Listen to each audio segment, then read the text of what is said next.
Ashton nga eh. Ay, guys, alam yung Strangers to Friends. Nangyari sa akin yung dalawa. May bagong kasi akong crush. Email.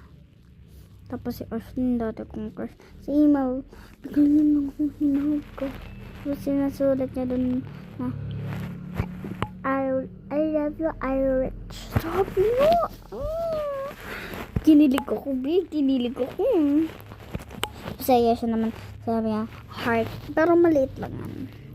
Tapos, sabi niya, I reach an email. Tapos, nilagyan niya pa ng love. Tapos, nung nagsulat si Kimil ng love, naglaro kasi kami noon. Tapos, oy, akin yan. Tapos, ginala niya sa arawan ko, big. Kapag asawa, love, ganun.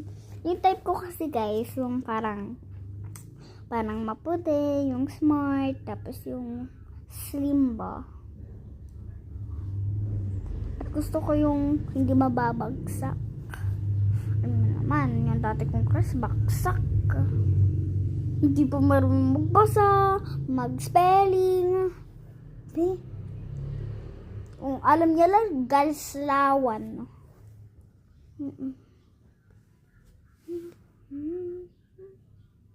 Tapos palagi siya wala sa top. Okay, si Ashton naman. Dati, nag-strangers to friends kami. Strangers kami, tapos naging friends, tapos holding hands. Ayun, wala na. Nagsabutan pa kami, sabi ko, sa kanya, tinulukan niya ako. So, sinabi ko kay Mel, ay, Melo!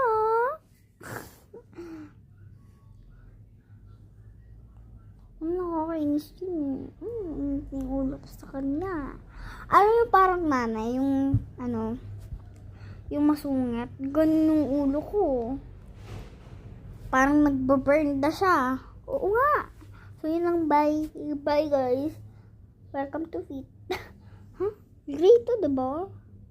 Ako dun inom pala. May stomach.